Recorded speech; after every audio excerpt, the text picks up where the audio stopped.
Hello, I'm Davina, and hello to all of you bold, beautiful, brilliant, and evolving souls. Today, I'm going to talk about the yearning that we have for love. When you're raised by a narcissist, obviously they are incapable of giving love. And they're also incapable of giving, I wrote down, I think seven here, 6 or 7 important things, and they all start with A. As a child, you need attunement, you need acceptance and approval, you need affection and appreciation and lots of attention. And the narcissists fail on all of these accounts.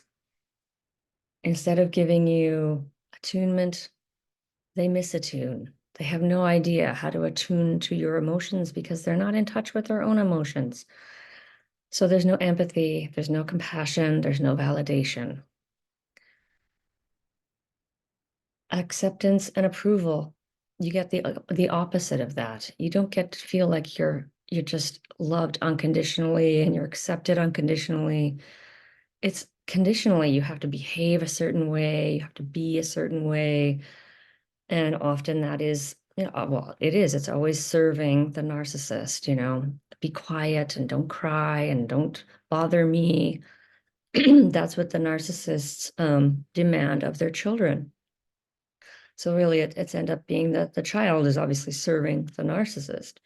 So the child doesn't get that sense of being just approved of, like, I approve of you. You're okay just as you are. I love you. I delight in you.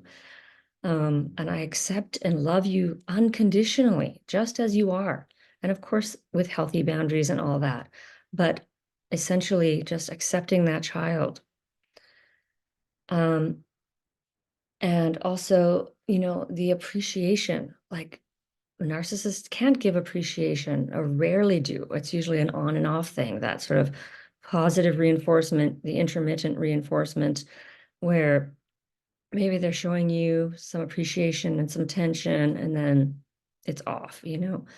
And so, it keeps the child in that cycle of yearning for that appreciation, yearning for the approval, seeking that approval, seeking that attention, trying to get attention while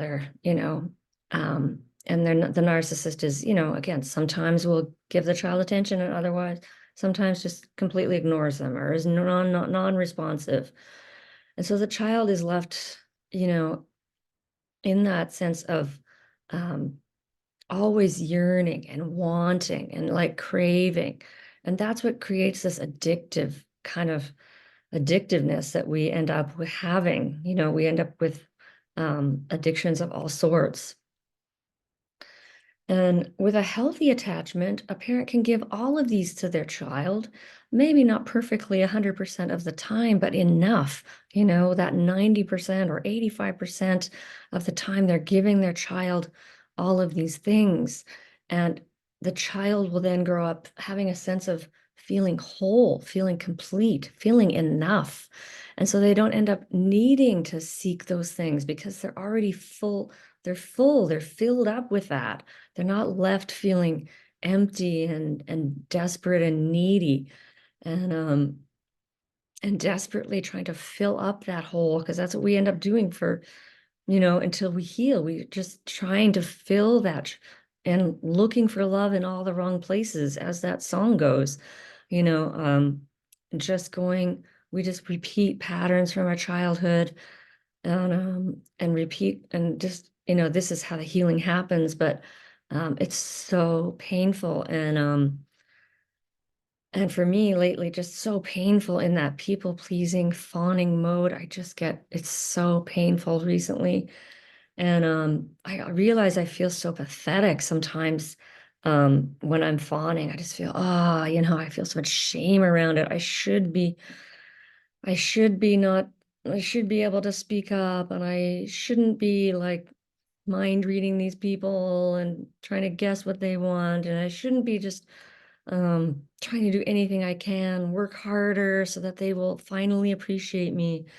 And yet this is what I'm doing, less, a lot less than I used to. But I realized I sensed a lot of feeling like a pathetic people pleaser. And yet um, this morning I woke up with that same um, like I could tell the shame and the self-blame were just like they're right there, first thing in the morning, ready to pounce. And I went, no, I'm not doing this. And I started just validating myself and saying, like, of course, of course you were dreaming about that. Of course you were, um, yearning for this. Of course you felt this way.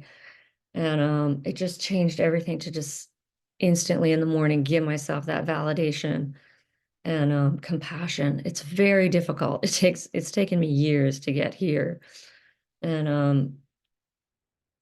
And so, yeah, and instead of seeing myself as this pathetic, desperate, needy person, I really tapped into that inner child, that sweet, sweet, so innocent, so pure. You were so, so innocent, so sweet. And I see it in the children that I care for. They're just so, so sweet and pure and innocent. They have no other intention other than to be loved, to connect with their parent. It's a deeply innate thing that we need to connect to our parent. And so even if our parent is abusive, treating us badly, we will try and try harder and try harder and try to please them and do whatever we can to try and get that crumb of love. And so to try and really tap into that child who is so, so innocent and pure, so innocent. Um, and to shame your parents, shame on them for not meeting your needs, because now you're left with all these unmet needs. And it's very difficult to go about and, start filling up yourself and sort of build that healthy attachment with yourself and your inner child. Um, so, yeah, um, this child was just needing love, needing a sense of security and safety. And when you give a child unconditional love and acceptance, that's what they feel. They feel safe, they feel relaxed, they just feel relaxed and free to be themselves. They don't go around with a sense of fear of being criticized and fear of displeasing their parent and fear. Like, this is what happens when, you have a narcissist parent who's constantly invalidating you, constantly criticizing you, constantly throwing out insults, snide comments, mocking you. And this happens daily, daily, like maybe every 5 minutes, 10 minutes, you know, and it can go back and forth, Um, and I've seen this, like I see this in this father that I'm working for right now. It's constant invalidation. Like every time the child is crying or upset, he is invalidating their feelings. And this alone is enough to totally fuck you up because, um, you're then just gonna have this always sense of confusion, lack of self-trust in yourself. I don't know how I feel. I don't feel this way. It leaves a child and then just feeling like there's something wrong with me. What's wrong with me? Um, you know, um, Narcissists really massively fuck up a child. And I think I just really need to say that sometimes that it wasn't me and it wasn't you. You were not um, shameful in any way. You were absolutely a beautiful, sweet, innocent child. And your parents were, for lack of better words, inept idiots. Um, maybe someday I'll feel differently, but that's, we need to blame them. We do. I've said that many times. But I think gradually I find like I just did a whole bunch of grieving. And I don't know, just over time, like with lots of grieving, lots of working through flashbacks, just allowing the flashbacks, being with those feelings, trying to feel those feelings. And it is so excruciatingly painful. but they are emotions that can be worked through, and you'll start to get maybe a sense more of a wholeness, like um, that you're not lacking anything and you don't need to add anything to yourself, that you're already whole and complete. And yeah, and I think this is when we start to feel a more sense of safety and a sense of ease in the world. At least that's what I'm hoping for, you know. It is a very slow and tedious process, a grueling process of healing this. And yeah, your so-called parents, you know, were abusers. And